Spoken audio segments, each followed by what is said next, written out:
mais uma vez. Boa tarde a todos. Vamos dar início a este segundo ponto do programa, este segundo tema, Igreja, Religião e Língua. Eu queria começar por informar que um dos conferencistas, um dos participantes que aqui está mencionado, por razões de ordem pessoal, não está presente. É o Dr. Alberto Antunes de Abreu, que falaria sobre o pensamento jansenista e a sua lógica na gênese da lógica e do pensamento de Verney. E então começaríamos este tema do programa Igreja, Religião e Língua com a Sra. Paula Carreira, que nos vai falar sobre um projeto radical de reforma da língua portuguesa seguindo Verney. Muito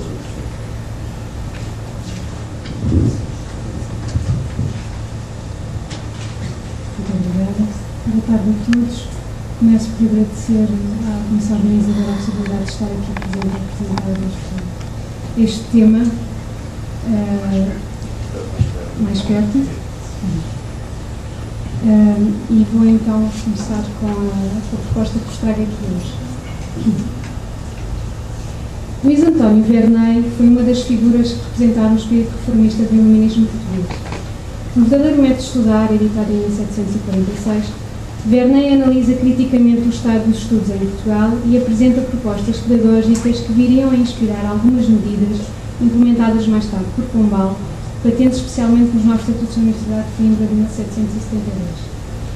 O entronizamento da razão sustenta a retórica das luzes e opõe-se frontalmente ao alegado obscurantismo das trevas, que se personifica na tradição escolástica medieval e precedente, tornando-se por isso num corpo atacável e irradicável. Inserido num contexto filosófico que se advoga de procurar a verdade como premissa, o sistema filosófico anterior surge como algo impuro, confuso e sobretudo ultrapassado. Assim, o processo de demonização dos antigos deveria responder a duas necessidades prementes. Uma primeira, de defesa de um sistema filosófico baseado nas novas descobertas científicas, que se vinham evidenciando essencialmente desde o século XVI e tornavam o paradigma anterior desadequado. Uma segunda consistia na asserção desse mesmo sistema que, para se afirmar, precisava de aniquilar o antecedente. Enquadrado neste contexto reformador, que ganha especial consistência com as políticas pombalinas, Verney apresenta um projeto pedagógico que analisa as diferentes áreas do saber. No espaço de que agora nos ocupamos, importa observar o que o autor defende no Cartografia Portuguesa, que reflete também a matriz de pensamento que preside alguma das suas considerações. Para tal, baseado-nos na Carta Primeira do seu verdadeiro método de estudar, subordinado aos estudos humanistas. Antes de mais, é preciso ter em conta que o ensino da língua vernácula era indispensável e deveria preceder o do latim. Como sustenta Verney, a aquisição da linguagem faz-se de forma intuitiva desde o nascimento. Pela exposição ao ambiente que a envolve, a criança aprende a falar e a comunicar de forma natural. Contudo, como acentuou o autor, não falará devotamente. Para tal, o jovem terá de ser iniciado na gramática, pois é a arte de escrever e falar corretamente. A aprendizagem do latim não é natural, sendo uma língua morta, é adquirida através da investigação, o que não retira a pertinência da sua discência, por ser uma língua de cultura, mas coloca num plano secundário relativamente às línguas vivas, neste caso o português. Para o autor, o ensino da língua nacional era fundamental para estabelecer a base gramatical que o aluno precisava para se cultivar. Sendo a língua um construto cultural, dependente dos seus falantes e por isso permeável a dinamismos próprios, a ideia de purificação da língua é uma constante no pensamento verneiano. Com efeito, a evolução da língua é vista como um processo de depuração de um sistema que se vai libertando de elementos supérfluos, tornando-se mais perfeita.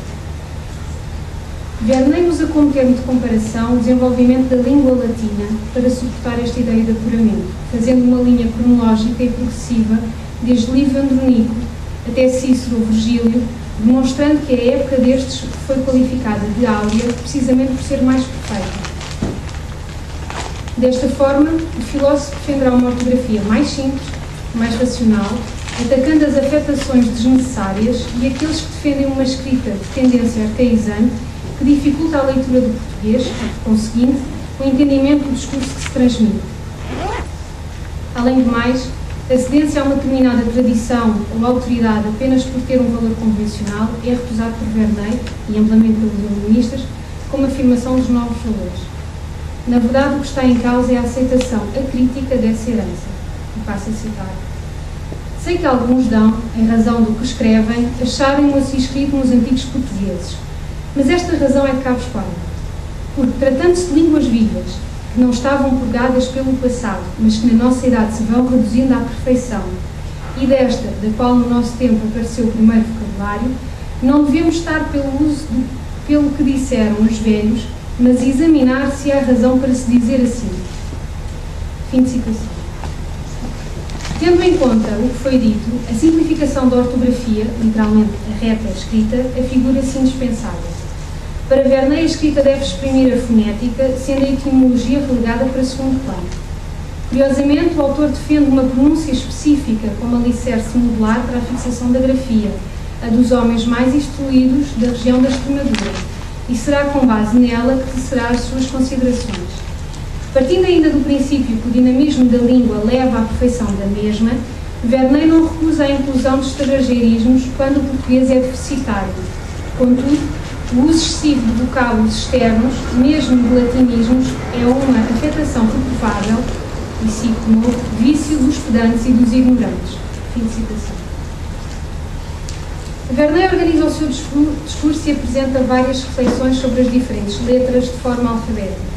No entanto, organizamos esta exposição em alguns grupos que juntam casos em que se aplicam regras semelhantes.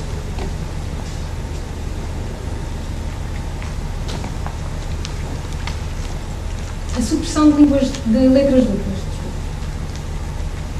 Apoiando sempre na pronúncia das palavras, Verneuil elimina as consoantes duplas da sua grafia. Assim, as sequências SS, LL, PP devem ser simplificadas, excetuando no caso do duplo R. Na verdade, a pronúncia do duplo R é diferente da de um R simples, uma vez que o som é reforçado. Só se deve dobrar as consoantes quando o som é efetivamente diferente, como em terra, mas não em ele ou esse, como no exemplo que está agora exposto. Ele deve ter só um L, como aliás acontece hoje, e esse deve ter só um S. O mesmo se aplica às vogais duplas, como o A ou o E, sendo que fé, com dois Es, deve passar a fé apenas com um E, e assim sucessivamente.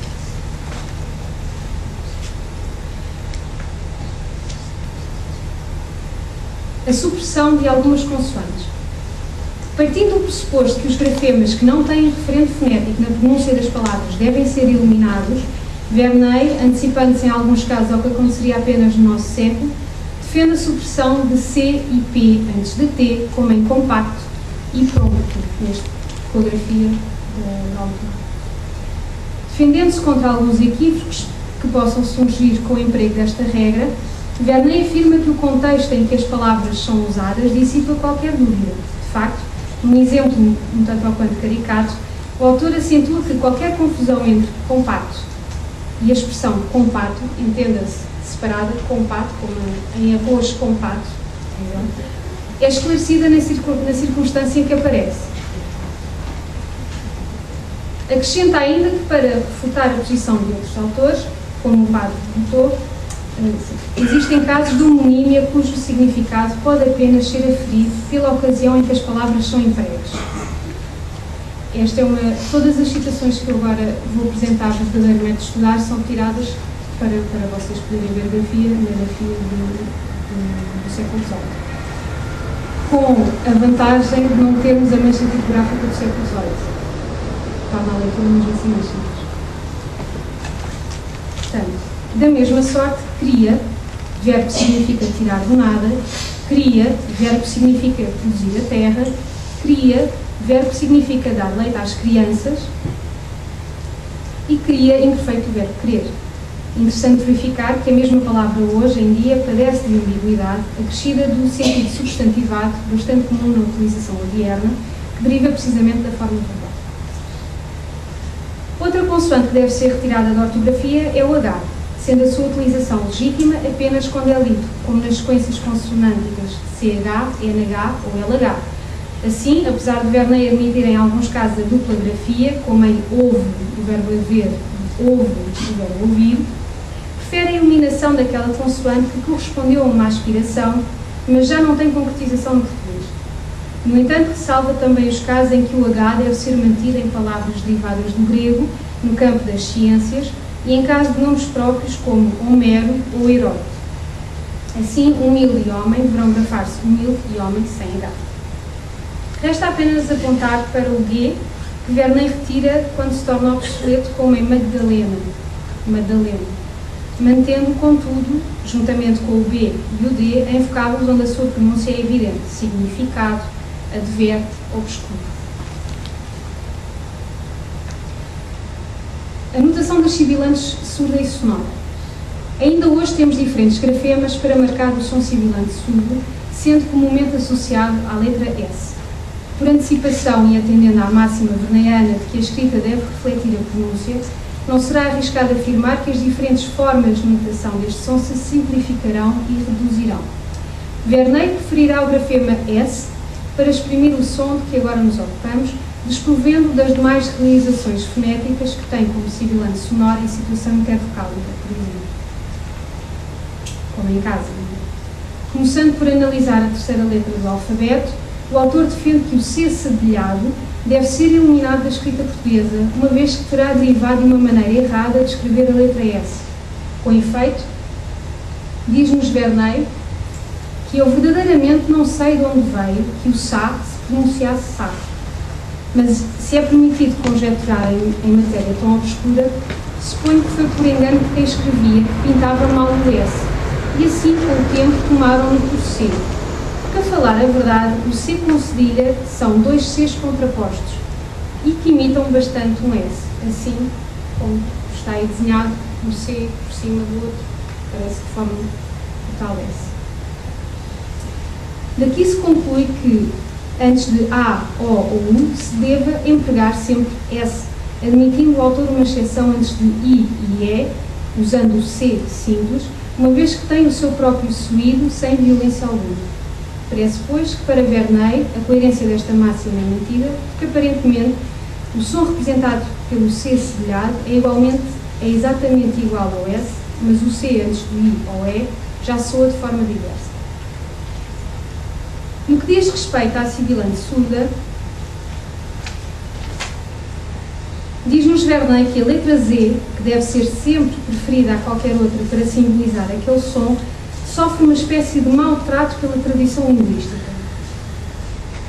Na verdade, o Z é aquela letra desgraçada que teve a infelicidade de desagradar à maior parte dos escritores portugueses deste século, os quais não só a desprezaram para introduzir em seu lugar o S, mas alguns deles com decreto assentaram que se devia desterrar no meio das dicções e prover no seu lugar um S. Eu às vezes tenho alguma dificuldade em ler, porque também no meu texto tenho a transcrição como escusa ali. Devia ter feito a atualização, mas enfim.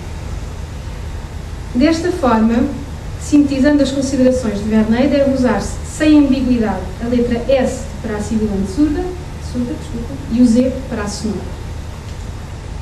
Passando para o nosso quarto grupo, e os vestígios de grafemas arcaicos. Apesar de Verney não usar a expressão arcaico, a verdade é que o seu sentido de depuração da língua portuguesa passa também por eliminar marcas etimológicas de cariz arcaizantes por cantigas e ultrapassadas. Neste grupo incluímos a letra Y, que segundo ele não tem qualquer justificação para ser ainda mantida na grafia nacional e deve, portanto, ser substituída por I. O autor reconhece que o Y já teve uma pronúncia diferente do grego Y, quase como o francês hoje em dia. Mas tal já não se verifica. O argumento para a manutenção desta língua na escrita portuguesa remete sempre para a origem da palavra, nomeadamente para a derivação a partir do grego. De forma jocosa e crítica contra os seus contemporâneos, que chegam a ceder-se na utilização desta letra, podemos ler no verdadeiro método estudar que o Y tem tantos apaixonados, principalmente entre os modernos portugueses, quase abusam dele e acham-se livres, em que são mais os Y que os Is, especialmente o curto na sua atalaia da vida e alguns outros. Notou seguindo Bento Pereira, diz que se deve admitir das palavras para mostrar a origem remota delas, principalmente do grego. Como se sem esta notícia não pudéssemos saber português. Tomara, porém, que me dissesse se meio, cuidado, saia, etc., em que põe o tal y, tem alguma analogia com a origem. Inserimos também neste grupo a sequência PH, que provém da transliteração do grafema grego, cuja pronúncia tinha originalmente uma aspiração que caiu em desuso e deveria ser substituído por F. Aceita Verney uma exceção quando se trata de vocábulos relativos a artes ou ciências ou em situações em que os mesmos não foram totalmente assimilados pelo português. Contudo, sempre que tal não se verifique, a palavra já tenha sido nacionalizada, deve usar-se as regras de ortografia portuguesa. Daí que física se deva escrever com F, I, Z, I, C, A e não PH, Y, S, I, C, A. Por último, pelos mesmos motivos, o S inicial antes de consoante, como em ciência ou cena, não tem referente nem pronúncia e deve ser retirado. As vogais nasais. Verney ocupa-se largamente sobre a utilização do til como marca de nasalidade, bem como a origem desta mesma nasalidade nas vogais portuguesas. Segundo ele, o til substitui uma letra, o M ou o M finais. A vogal é nasalada por aproximação com uma daquelas formas e por isso a sonoridade ganha uma representação fonética aglutinada de dois grafemas. Prova de que essa notação gráfica tem a sua origem numa das letras apresentadas é a presença dela nos plurais. Verney apresenta o exemplo de varão e varões, em que varões é escrito, a terminação é O-E-N-S, sem til. Na verdade, Verney aprofunda mais esta questão, afirmando que ão, com o til, é uma síncope de an, A-M, que por sua vez o é de A-O-N, ão. Apesar de aceitar estas configurações e reconhecer a mais extensa como correta, o autor opta por empregar uma versão intermédia, AM, para grafar esta terminação, por já estar rotulada pelo uso e por isso assimilada no português. A utilização do til é então refutada e substituída por aquela que, alegadamente, se aproxima mais da pronúncia exata. Também as palavras femininas que terminam na vogal nasal, an, recebem a mesma norma, ou seja, a utilização de n em detrimento do til. Com efeito, quem bem considera o ponto reconhece facilmente que aquele til é um rigoroso M final e deveria escrever-se, como está aí, falam. Porque escrevendo-se desta sorte e pronunciando-se depressa faz o mesmo suído que falam. Daqui nasceu aquela particular terminação em ão dos portugueses, porque com a pressa de pronunciarem, tocam tão de passagem o O que não se ouve mais que o N, o qual, em vez de o pronunciarem com os beiços fechados, que é a sua própria pronúncia, pronunciam com um suído fanhoso do nariz, que é o estilo presente de pronunciar todo o M final, em Portugal, não havendo aqui M que se pronuncie como deve ser.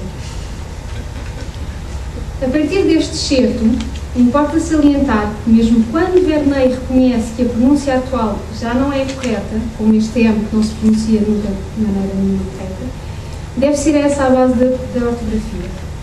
A aproximação da escrita à fala é preferida a qualquer possível representação deturpada desse mesmo som.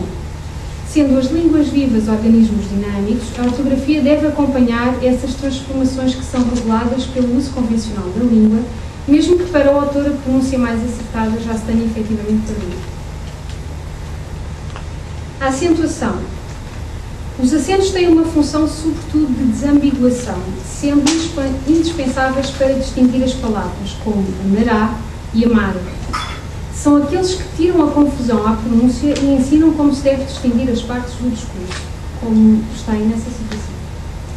Verney apresenta os 3 acentos, cuja aplicação depende da intensidade que se dá a uma determinada vogal, daí que sejam auxiliadores de pronúncia. O acento agudo é emprego para enfatizar as sílabas que o recebem, representando por isso um som mais forte.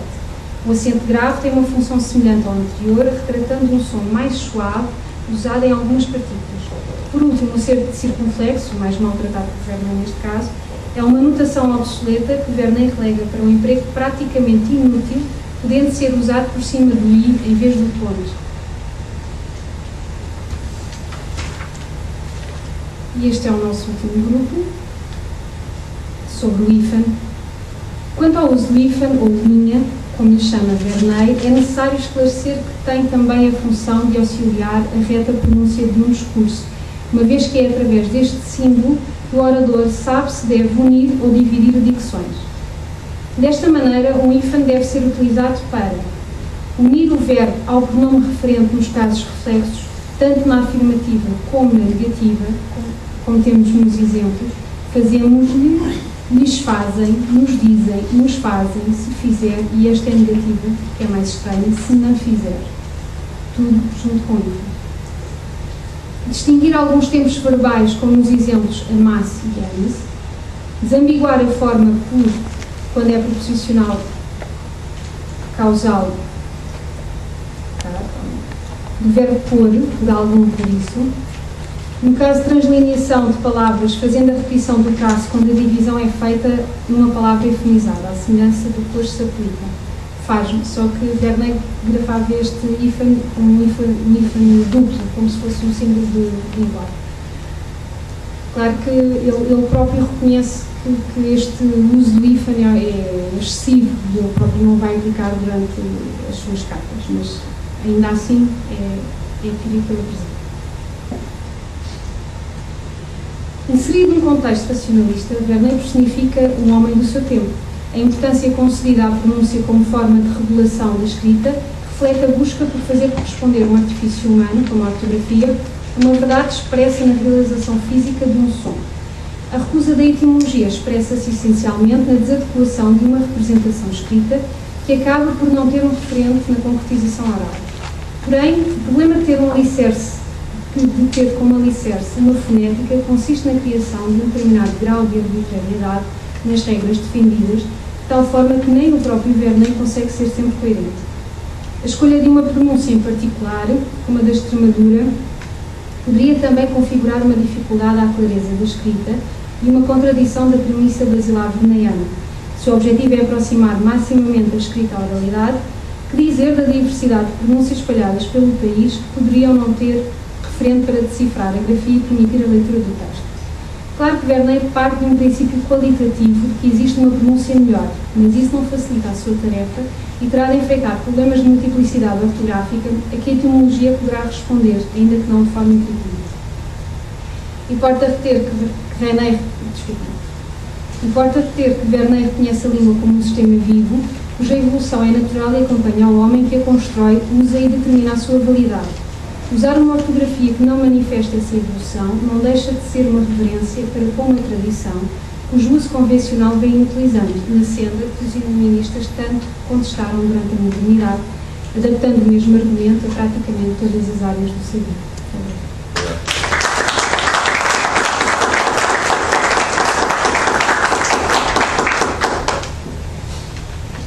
Bom, suponho que deixaremos depois o debate para o fim desta secção e daria de imediato a palavra ao professor José Eduardo Franco, que nos vai falar sobre as ordens religiosas, jesuítas, oratorianos e franciscanos.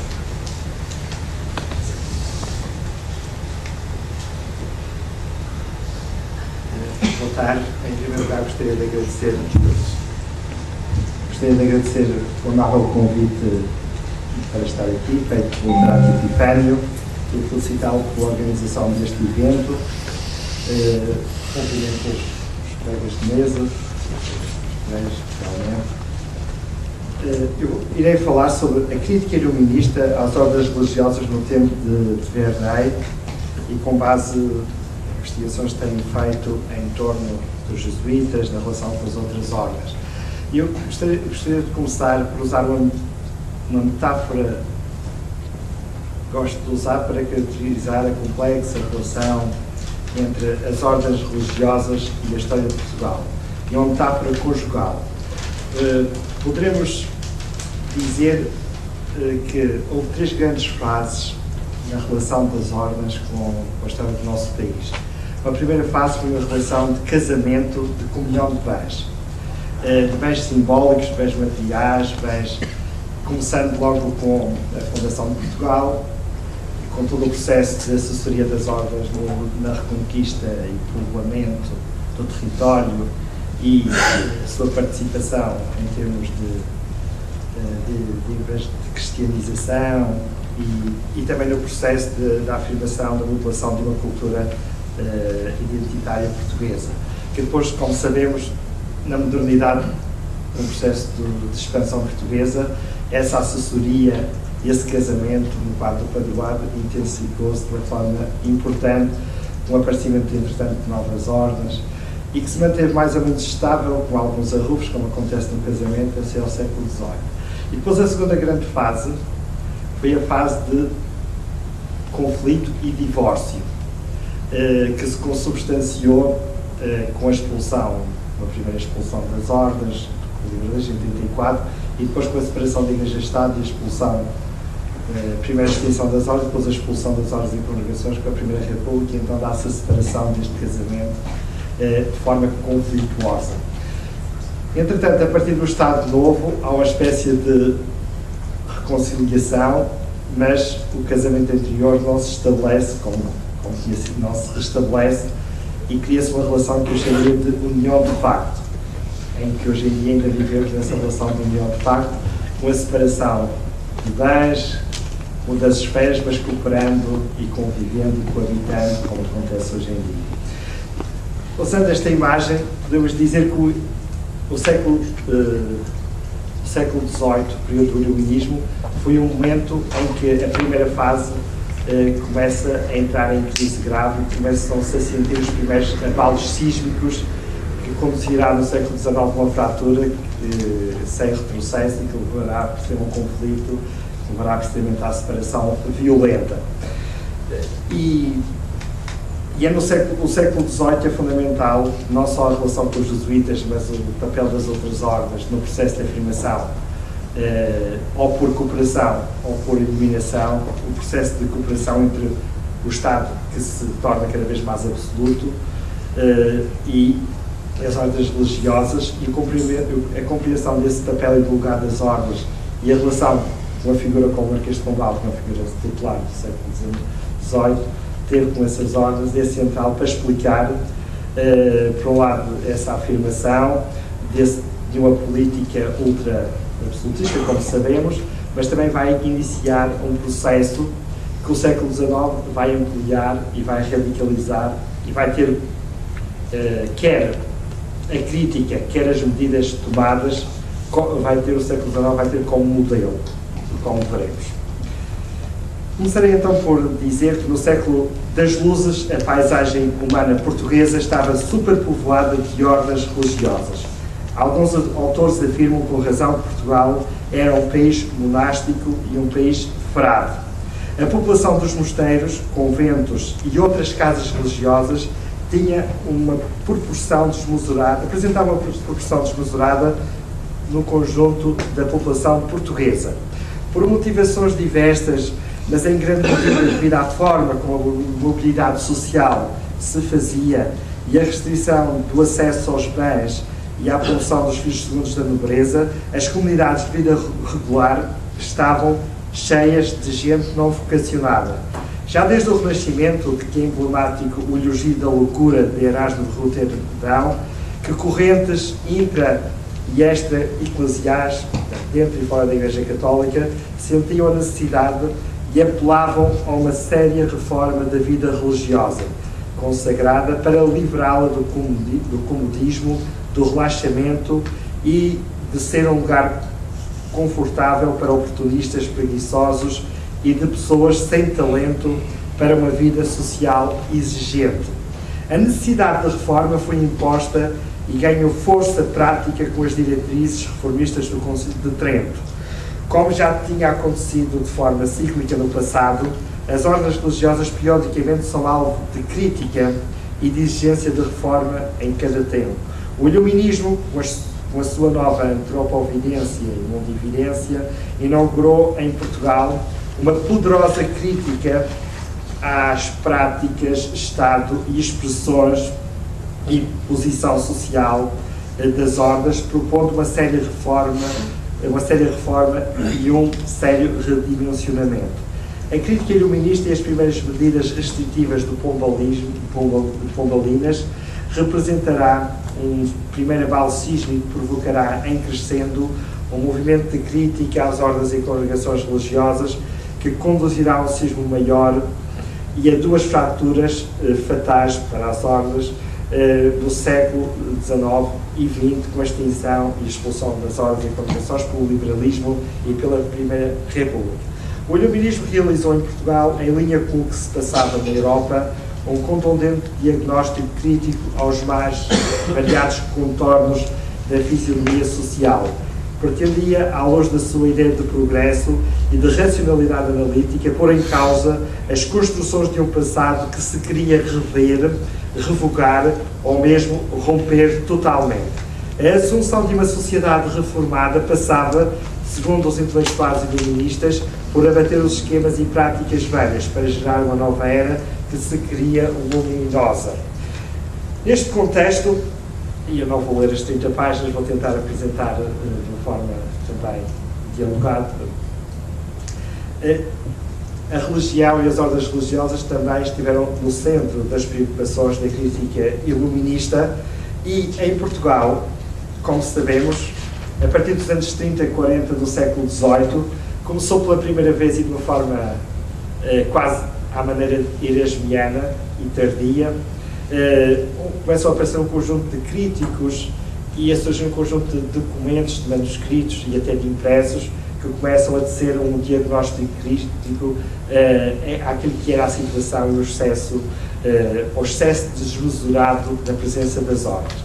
E, portanto, a crítica visa, essencialmente, aquilo que eu posso chamar os vários excessos que as ordens representavam para o país, resultante desse longo casamento de comunhão de bens, como digo, materiais, simbólicos, bens relacionados com relações de poder, e esses excessos eram estes: excesso de efetivos, excesso de bens, excesso de poder e de privilégios, excesso de autonomia, excesso de influência modeladora no plano da educação, no plano religioso, etc.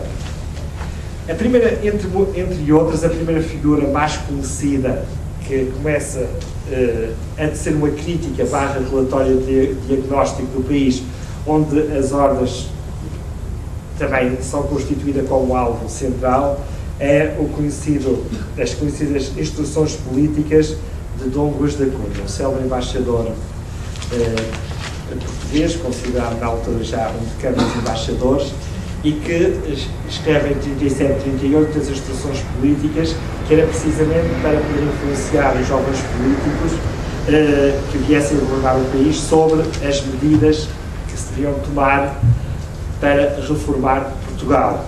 Sabemos que Dom Luís da Cunha trocou correspondência com o Marquês de Pombal, e o Marquês de Pombal considerava um mestre e foi influenciado de facto por ele. Mas essas instruções, no que nos respeita, no que respeita a este tema, Dom Luís da Cunha considera que as ordens eram um dos obstáculos centrais que impediam uma reforma em ordem ao progresso de Portugal. E, portanto, ataca precisamente, visa estes excessos que eu acabei de referir. Portanto, a crítica de Dom Luís da Cunha paradigmática e torna-se emblemática e inspiradora de outras críticas que, entretanto, lhe vão suceder. Nessas instruções, naturalmente, e numa linha fisiocratista e mercantilista que ele perfilava, ele considerava que o excesso de ordens, o povoamento excessivo dos mosteiros impedia que fosse disponibilizada mão de obra para um conjunto de atividades centrais, como no exército, na agricultura, no comércio, nas atividades manuais e técnicas mais diversas, que Portugal tinha muita falta, mas estando os conventos superpovoados e não sendo eles também reprodutivos em termos de capacidade de aumentar a população, isso era um sério obstáculo ao país. Isso é preciso atalhar e reformar de uma forma decisiva. É dada a altura para citar uma das passagens da sua crítica às ordens, e tendo a preocupação fundamental na escassez de mão de obra que Portugal padecia, escreve Dom Luís da Cunha: a primeira e mais copiosa sangria, por ser sucessiva, que sofre Portugal e malogra aquele benefício, é a do grande número de conventos de cada uma das ordens de frades e freiras que se têm estabelecido em todas as províncias do reino, aumentando desta sorte as bocas que comem sem braços que trabalhem e vivendo à custa dos que, para se sustentarem e pagarem os tributos que se lhes impõem, cavam, semeiam e colhem o que Deus lhes dá com o suor do seu rosto. E, portanto, ele defende e propõe, nesta sequência, neste diagnóstico, uma séria redução, uma limitação de acesso, a extinção de vários conventos e até de algumas ordens religiosas. Curiosamente, este diagnóstico de Dom Luís da Cunha salva, e em linha contrária ao que vai ser depois a prática subsequente, 2 décadas depois, salva a Companhia de Jesus. Dom Luís da Cunha tem uma visão muito positiva da Companhia de Jesus e há um única ordem que escapa a este diagnóstico absolutamente negativo. E diz: outra ordem ou sociedade se introduzia em Portugal e subsiste nas más partes do mundo católico romano, que é a dos jesuítas, a que chama anfíbios da religião, porque não são como os frades, nem deixam de o ser. Esta, a Companhia de Jesus, furtou às más a bênção de se saber enriquecer. Mas estes bons padres não estão, pelo menos, ociosos como os demais, de que tenho falado. Antes, os seus institutos os obrigam a frequentar os púlpitos e a assistir nos confessionários, a doutrinar os povos, a ensinar as artes e a sacrificar as vidas pela propagação da fé, de sorte que, a favor de tanta utilidade temporal e espiritual, se pode sofrer a sua ambição, a que todavia se lhes deve prescrever algum limite. Aqui também temos que, neste diagnóstico altamente negativo para as outras ordens e positivo para os jesuítas, há aqui uma certa injustiça, como se temos que reconhecer, nem todos os frades eram extremamente preguiçosos e não trabalhavam, nem atendiam a estes objetivos que ele levou para a Companhia de Jesus, nem todos os jesuítas eram assim tão trabalhadores, como ele diz. O que é certo é que este diagnóstico ficou. Curiosamente, Pombal, conhecendo estas instruções, vai agir em sentido contrário, como se sabe e como veremos. Mas foi um diagnóstico que ficou e que vai ser, como digo, repetido em vários documentos. Alguns deles estão ainda por editar na Academia das Ciências e que se tornarão emblemáticos e vão inspirar até à criação de comissões de melhoramento das ordens, especialmente do reinado de Dona Maria e depois do tempo do liberalismo. Outra figura que emerge na crítica, já não às ordens, mas a uma ordem, que depois vai se tornar a ordem que vai estar na Berlinda no século XVIII, por se tornar a ordem alvo das críticas dos intelectuais iluministas e das próprias políticas iluministas que a conduzirão à sua extinção, e à Companhia de Jesus. Naturalmente, como sabemos, nos anos 40, Luís António Verdadeiro, no seu verdadeiro método de estudar, visa especialmente a Companhia de Jesus e a sua pedagogia e a sua influência em vários planos. Por um lado, a pedagogia escolástica, considerada extremamente desatualizada, em especial de século corrigida, o seu domínio excessivo sobre o ensino do país, sobre as estruturas de ensino do país, sendo eles aqueles que ditariam os métodos, os modos, considerando isso um excesso que também estaria a impedir o progresso cultural, mental e a partir precisamente desse domínio pedagógico, e ainda critica ao mesmo tempo, nesse quadro, um conjunto de figuras e de obras emblemáticas de um passado ligado aqui a uma ordem religiosa, aos jesuítas, que se queria ultrapassar, romper para inaugurar um tempo novo e de que depois toda a política pombalina vai reproduzir em legislação, utilizando e levando ao extremo esta retórica simplificada de combate contra a pornografia de Jesus. E são conhecidas, portanto, os ataques de Vernet ao barroco, portanto, à oratória dos jesuítas, não entendo por algo.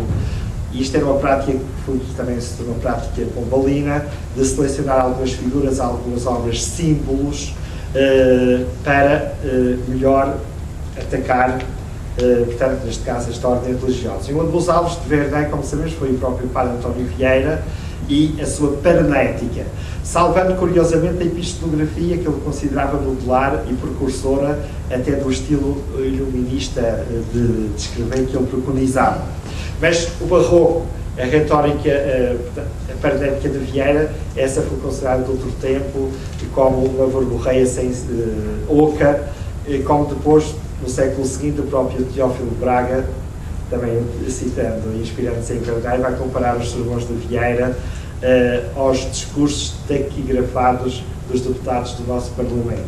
Portanto, esvaziando qualquer importância, qualidade e substância, mesmo como dizia, aos sermões de Vieira, que se entende também no quadro, e só se pode compreender neste sentido, na crítica que o iluminismo tece de forma radical à herança barroca, desenvolvendo o antibarroquismo sistemático e como é próprio destes movimentos que, para afirmar o seu ideário, procura tecer uma espécie de diagnóstico negativo portanto, à herança anterior que pretende refutar.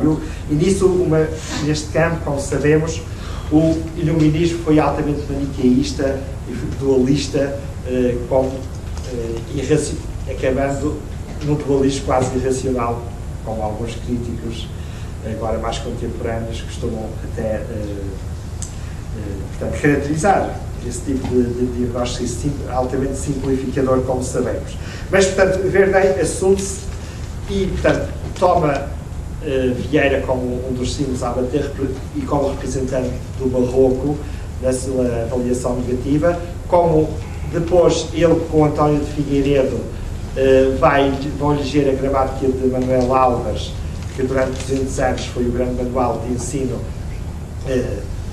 dos colégios a nível internacional. Essa gramática foi o primeiro, como alguns dizem, o primeiro manual pedagógico global e que durante 200 anos vigorou, mas que depois, naquele tempo, passou a ser considerado desatualizado, como estava desatualizado, mas a crítica que se tece é altamente denegridora, negativa, e também em linha com outra preocupação que é própria dos intelectuais e iluministas, que é afirmar a língua vernácula como capaz de ser língua de ensino, e que depois vai refletir também nas formas pombalinas da educação, como se verá.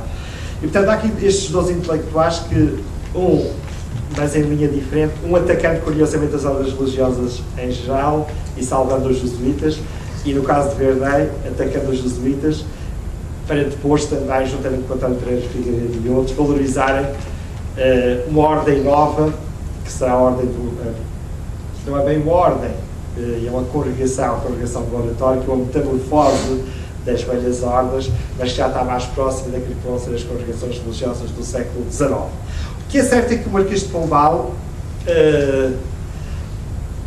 à luz do seu fito programado, ele também escreveu e teve uma preocupação de escrever, e estava preocupado com aquilo que era a presença e a dimensão das ordens religiosas. E ele, em 58, vai escrever um parecer que ficou manuscrito, onde ele defende precisamente, e era um parecer que vai se tornar depois uma espécie de alvará, de lei, onde ele, na linha do que defendia Dom Luís de Cunha, vai defender a limitação do acesso aos bens de raiz, às ordens religiosas, e uma limitação da sua presença e apelando à necessidade da sua reforma.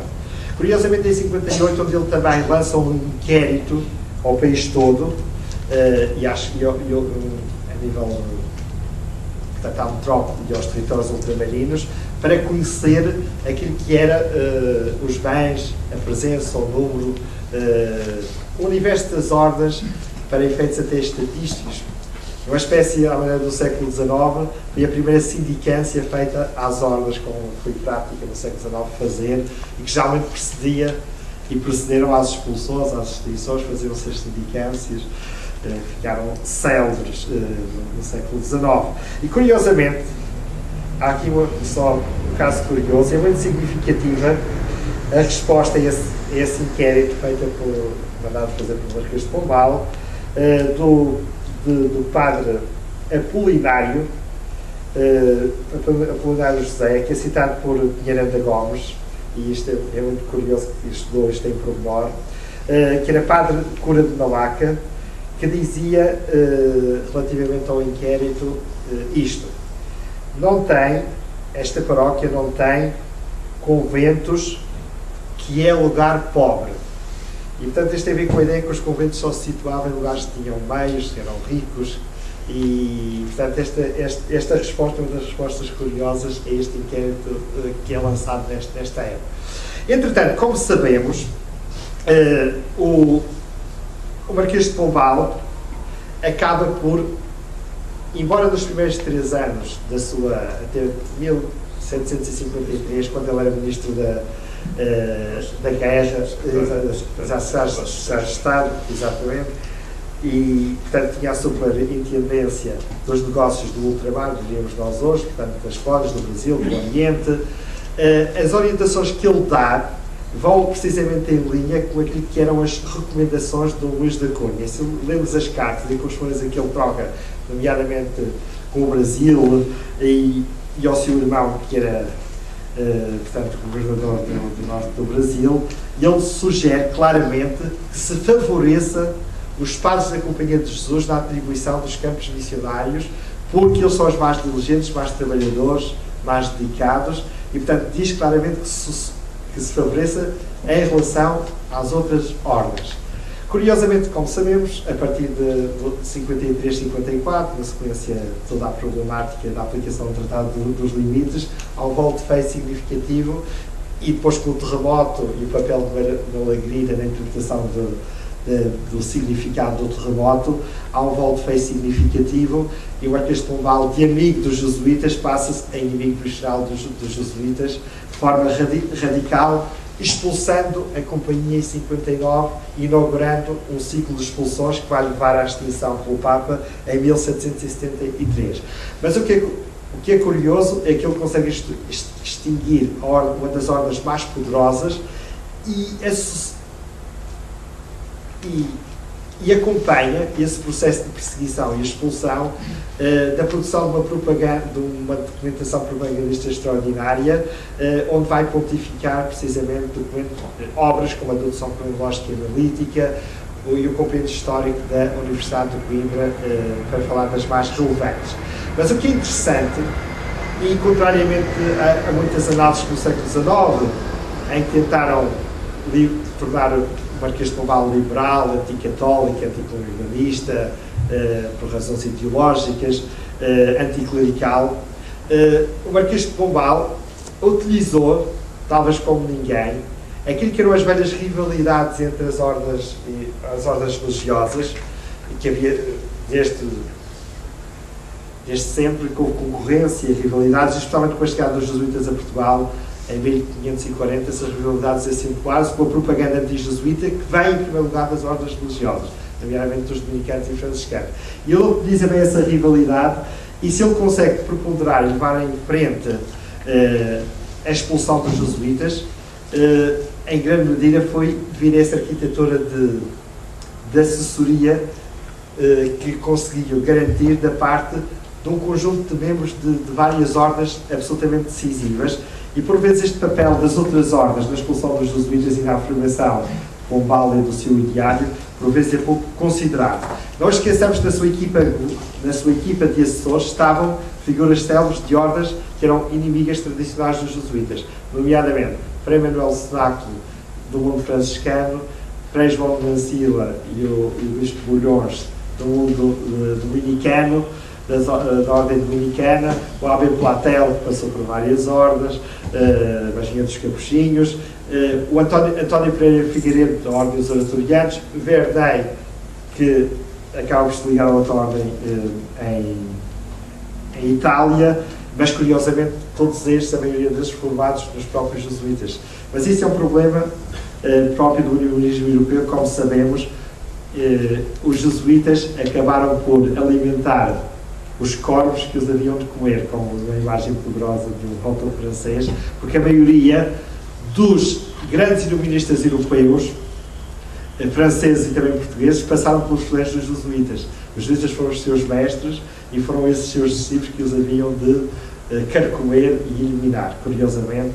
E por vezes a relação, isto é uma coisa curiosa que é interessante pensar, que a ruptura proposta e propugnada pelos próprios iluministas com toda a tradição não foi... Há mais continuidades do que a ruptura. A ruptura é mais retórica, da aparência, para enfatizar este desejo de mudança. E Verney, à semelhança do que aconteceu a nível europeu, rodeia-se de grandes assessores vindos das ordens religiosas, são os seus maiores assessores. Membros também das ordens que ele vai buscar e que lhes são fiéis para recompor a partir de 57, 58, todo o episcopado português nas colónias e cá na metrópole.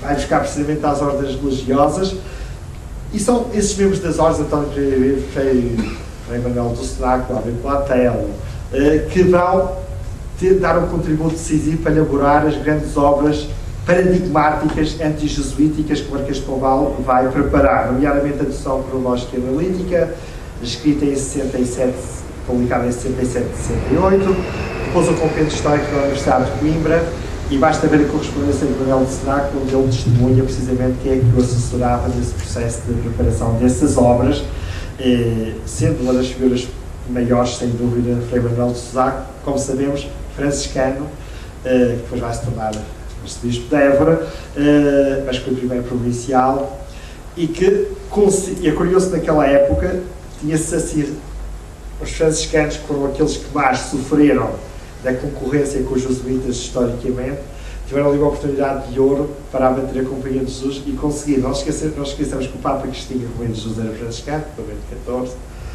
Em Portugal, há uma figura franciscana que era, portanto, Frei Manuel de Senaco vai ter um papel decisivo nessa produção de documentação, associado com os outros que eu referi, mas também não podemos esquecer que o próprio Marquês de Pombal era membro da Ordem Terceira de São Francisco. E, portanto, todas estas relações com o mundo das ordens e a exploração que o Marquês de Pombal faz das suas rivalidades para o fortalecer e legitimar no processo de combate aos jesuítas é significativo, e ele próprio